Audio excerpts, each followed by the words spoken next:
যেদিন এই রেসিপি বানাবেন সেদিন ভাত কিন্তু বেশি রান্না করবেন, নিমিষে ভাত শেষ হয়ে যাবে। আসসালামু আলাইকুম everyone, welcome back to my channel I by Yummy Foods. আজকে আমি তৈরি করে দেখাবো লইট্টা শুটকি বোনা। চলুন দেখা যাক কিভাবে তৈরি করে। বিসমিল্লাহ। এখানে প্রায় হাফ কেজি মতো লইট্টা শুটকি নিয়েছি। এগুলি কেটে পরিষ্কার করে ছোট ছোট টুকরা করে নিয়েছি। এখন এটা ধুয়ে ভালোভাবে পরিষ্কার করে এখন একটা পাতিলে পানি বসিয়ে দিলাম, তার মধ্যে পানিটা ফুটিয়ে শুটকিগুলি দিয়ে দিলাম। এখন দেখুন এই শুটকিটা যখন একটু সিদ্ধ হয়ে আসবে তখন আমি এগুলি সেকে তুলে নিব।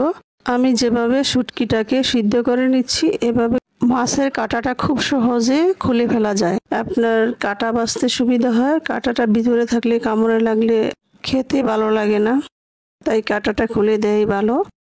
কাঁটা ছাড়া খোলা ছাড়াও রান্না করতে পারেন, কিন্তু এভাবে করলে আপনার এটা দেখতে যেমন সুন্দর হয় খেতেও মজা হয়। এইভাবে শুটকি বোনা করলে আপনার মাছ মাংসের আর দরকার হবে না, এটা দিয়ে আপনি পেট ভরে ভাত খেয়ে নিতে পারবেন। আর যে যেখান থেকে ভিডিওটি দেখতেছেন তাদেরকে অসংখ্য ধন্যবাদ। কে কোথা থেকে ভিডিও দেখতেছেন আর শুটকি কার কার পছন্দ জানাবেন। আমি একটা কড়াইয়ে 3 চামচের মতো তেল দিয়ে দিলাম। আর শুটকিতে একটু তেল বেশি লাগে, পেঁয়াজ রসুনও বেশি লাগে। এখন 1 কাপের মতো পেঁয়াজ, 1 কাপের মতো রসুন, একটা তেজপাতা আর দিয়ে দিব 2-3 টুকরার মতো দিব দারুচিনি, 3-4টা দিলাম এলাচ। এগুলি দিয়ে নেড়ে চেড়ে মিশিয়ে নেব এবং পেঁয়াজটা সফট হওয়া পর্যন্ত নেড়ে চেড়ে যাব। এখন দিয়ে দিব স্বাদ মতো লবণ।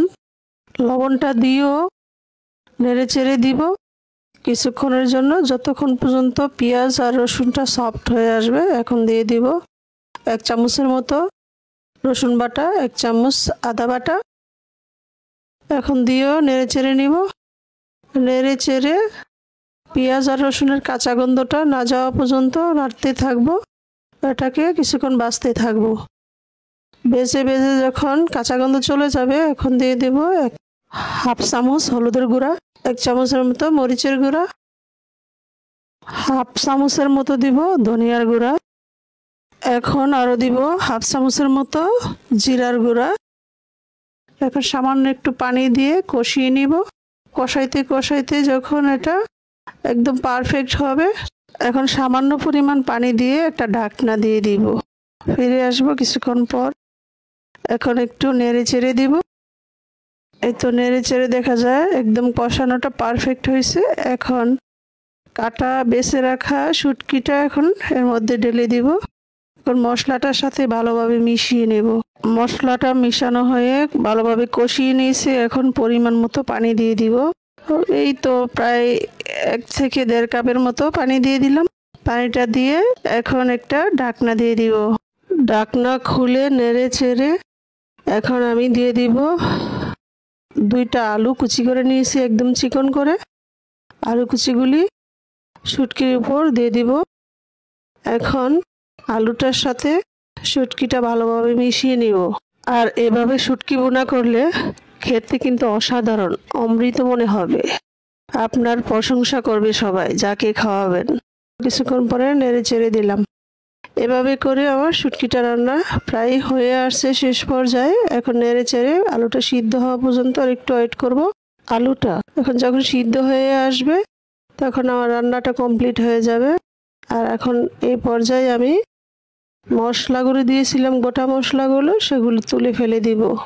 এখন এগুলি ফেলে দিয়ে আমি সামান্য পরিমাণে কাঁচামরিচ ফালি করে নিয়েছি, এটা দিয়ে দিলাম। এটা দিয়ে নেড়ে চেড়ে মিশিয়ে নেব। দেখুন মাশাআল্লাহ কতটা সুন্দর হয়েছে কালারটা শুটকি বোনাটা।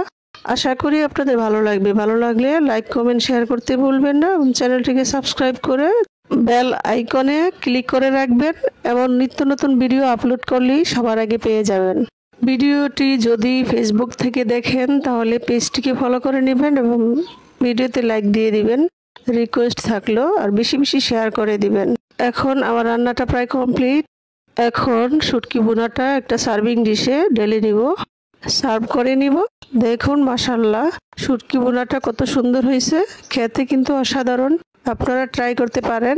দেখা হবে আগামী ভিডিওতে। পরবর্তী ভিডিও দেখার আমন্ত্রণ রইল। আল্লাহ।